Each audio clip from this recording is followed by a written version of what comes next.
बिस्मिल्लाहिर्रहमानिर्रहीम। आज का लेक्चर 8 क्लास के मैथ के ऊपर है और इसके डोमेन 4 को सॉल्व कर रहे हैं। डोमेन 4 में कॉन्ग्रुएंट, कॉन्ग्रुएंसी और सिमिलरिटी है। आज के लेक्चर में इस बात को एक्सप्लेन करना है केस ऑफ कॉन्ग्रुएंसी क्या है। खास तौर पे जो है हमारे पास फिगर तो और बहुत से होंगे, लेकिन जो आज मैंने केसेस करवाने हैं रूल ऑफ कॉन्ग्रुएंसी जो है वो किससे मैंने स्पेसिफाई करना है, बोलो किससे स्पेसिफाई, ट्राई एंगल्स के अकॉर्डिंग देखना है कि ट्राई एंगल के अकॉर्डिंग जो है रूल ऑफ कॉन्ग्रुएंसी क्या है। सबसे पहला रूल ये है कि all three sides of one triangle that must be equal to all three sides of other triangle. एक ट्रायंगल की तीनों साइड अगली ट्रायंगल की तीनों साइड से इक्वल होनी चाहिए।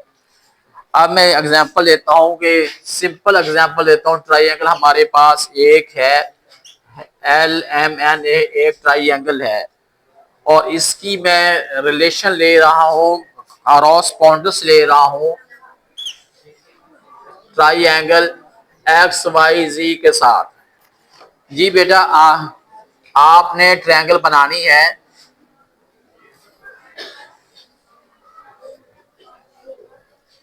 जी बेटा ये दो ट्रायंगल हैं।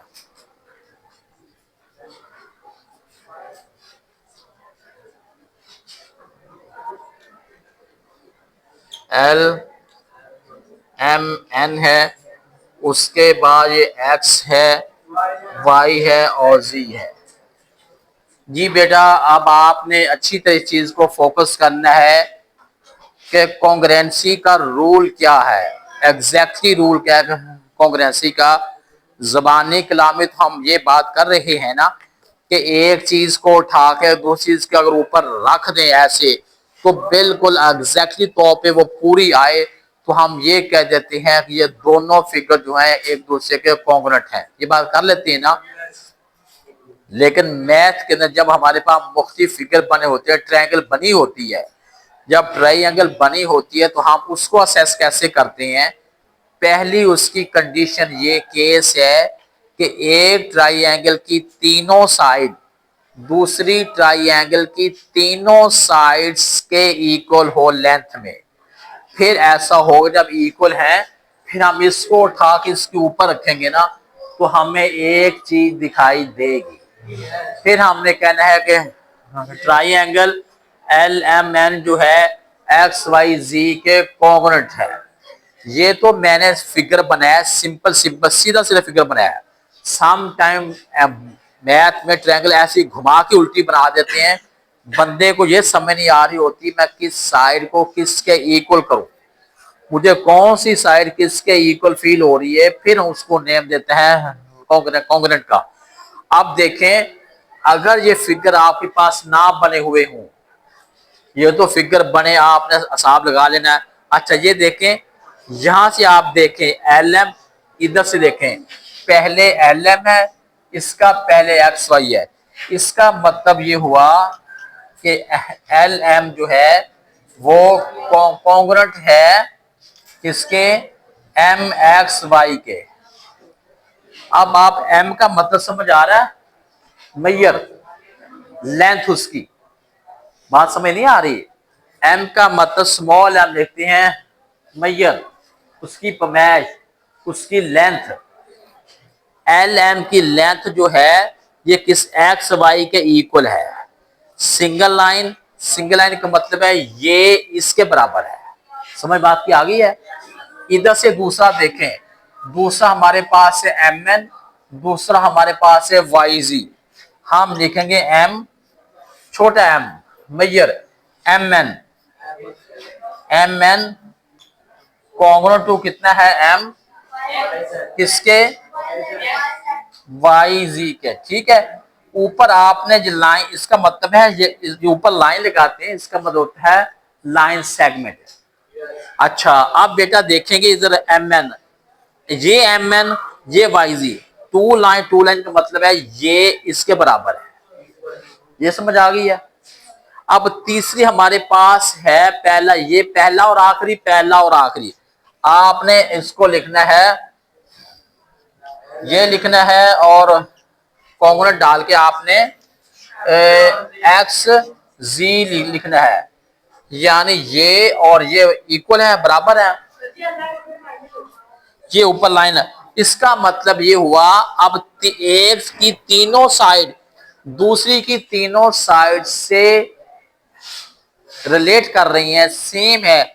लास्ट पे हमने लिखना है, फिर क्या लास्ट लिखेंगे, triangle L M N congruent, congruent to triangle X Y Z.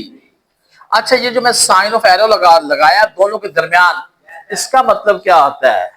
अच्छा, एक वर्ड बोला जाता है, क्या लिखा जाता है, क्या बोला जाता है, कॉरेस्पॉन्डिंग। इसका मतलब क्या होता है, पहले का रिलेशन पहले के साथ, दूसरा दूसरे के मुताबिक, तीसरा तीसरे के मुताबिक, ये एंगल इसके मुताबिक, ये इसके मुताबिक। अगर उनके साइज एग्जैक्ट हो तो उनके एंगल सारे सेम होते हैं। ये तो अंडरस्टूड बात है ना। अगर मैं इस ट्रायंगल को उठा के इसके ऊपर रख दूं और पूरी मैप हो जाए, जरा भी नीचे वाला दिखाई ना दे, रूल कहता है कि फिर ये कॉन्ग्रुएंट है।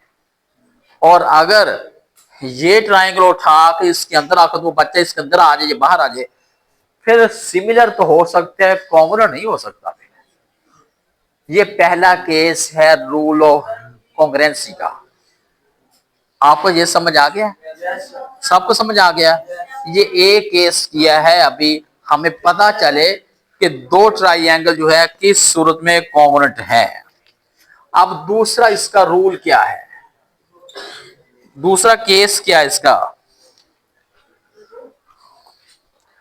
दूसरा इसका केस बेटा ये है, टू साइड्स एंड देयर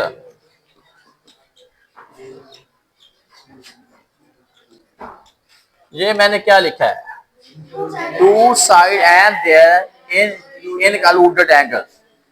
एक ट्रायंगल की दो साइड और उनका इनकलूडेड एंगल है, और दूसरी का भी यही है, तो ट्रायंगल कॉन्ग्रुएंट है। अब मेरा ख्याल इस बात की समझ अभी नहीं आई, अभी मैं इसको अच्छी तरह आपको समझाता हूं। यही मैं ट्रायंगल ले लेता हूं, यानी हाँ, ये ट्रायंगल जो है एल एम एन है, और इसको मैं इसको रिलेट कर रहा हूं, इसको रिलेट कर रहा हूं ट्रायंगल एक्स वाई जी के साथ। वही यह है जो यह दो ट्रायंगल बनाते हैं ऐसे। यार मैं जबानी बना रहा हूँ हाथ से, कहीं हो सकता साइज में फर्क पड़ जाए। आप लोगों ने स्केल के साथ बनाना है तो आपको तो फर्क नहीं आएगा ना। एल एम एन है और इधर बेटा एक्स वाई जी है, और ये है, ये और ये है, और ये ऐसे कर रहा हूं। ये बात समझ आ गई है? अब बेटे आपने इसका रिलेशन हमने कैसे बनाना है, अब लफ्ज समझाना है। मैंने जो बोर्ड पे लिखे हैं, मैंने लिखा है टू साइड्स, एक साइड और दूसरी साइड, एक साइड और दूसरी साइड। अगली बात समझ नहीं आती, एंड देयर क्या लिखा है, इनक्लूडेड एंगल। क्या लिखा है, इनक्लूडेड एंगल।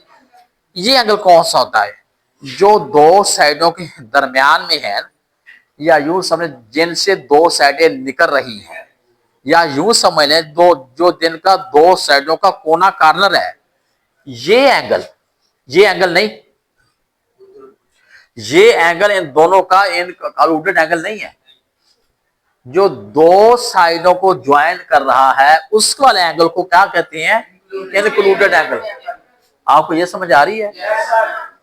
अगर ऐसा है तो फिर कहेंगे बोथ ट्राइएंगल्स आर कॉन्ग्रुएंट। लेकिन अब आपने इसकी रीजनिंग में जाना है। जैसे इसकी रीजनिंग थी ना ये था इसकी रीजन की S S S S S S congruent. अब एस एस एस का क्या मतलब है? साइड साइड साइड, एक ट्रायंगल की तीनों साइड दूसरी की तीनों साइड के बराबर है। इसका ये मतलब ये नहीं आपने लेना सुसर सास साला दो, ये मतलब नहीं इसका। समझ आ रही बात की? 8वीं क्लास है, ऐसी बात तो बड़ी समझ आती, बड़े खुश हो रहे हैं। हाँ, ऐसी बात तो कौन बड़ी खुश होती है। इस पे आ जाए बेटा। अब हमने इनको रिलेट कर रहे हैं। अब स्मॉल एम लिखूंगा। एल एम एम जो है कॉन्ग्रुएंट है एल एम का रिलेशन एक्स वाई के साथ। ये हो गया। दो साइड, एक साइड हो गई है बेटा। आगे दूसरी साइड जो है, ये वाली साइड जो है वाई जी के साथ, ये भी हो गई है, हो गई है। दो साइडें हो गई। अब इसके एंगल पे आ जाए। एम एंगल, अब आप एंगल का साइन है M, congruent to angle Y के साथ। बेटा मेरी बात सुने, एम मिड में एंगल एम है, मिड में वाई है। जेड ट्राइंगल का रिलेशन अच्छी तरह आपने बनाना है। एक्स एल एम पहले है, एक्स वाई पहले है। एल एम पहले, एक्स वाई जो है एल एम के साथ, जी एक्स वाई, ठीक है। एल एम एक्स वाई, आगे एम एन है, वाई जी है। एम एन है, वाई जी है। एम सेंटर में है, वाई सेंटर में है। एम इधर है, वाई इधर है। अब ये तीनों बराबर हो गई हैं, तीनों शर्तें पूरी हो गई हैं। अब जब हो जाए हमने, बल्कि आप ऐसा करें, 3 डॉट आपने लगाने हैं। देयरफॉर अब हम लिखेंगे triangle L M N congruent to triangle X Y Z. अब इसकी रीजन भी आगे बतानी है आपने कि आपने कॉन्ग्रुएंट टू कर लिया है, किस केस के मुताबिक किया है। अब आपने लिखना है S S A congruent to S S A, side side angle. Congruent है साइड साइड एंगल, मतलब है एक ट्रायंगल की दो साइडें और एक एंगल अगली ट्रायंगल की दो साइड और एक एंगल के इक्वल है, तब हमने कहा है कि both triangles are congruent. Reason हर आपने हर एक साथ लिखना पड़ेगा। आपने कॉन्ग्रुएंट किया है तो किसकी बेस पे किया है, समझ? अभी रहता है केस बेटा, इसके 3 केस हैं। 3 केस है ना, अब 2 केस हो गए हैं। तीसरा केस बेटे क्या है, बल्कि 3, 2 नहीं, 3 नहीं 4 केस हैं। फिर पीरियड का टाइम तो कम है, फिर बाकी 2 केस है, अगले अगले लेक्चर में समझा पाऊंगा फिर। हाँ समझ आई भाई सबको? पक्की बात है। चलो अल्लाह करे।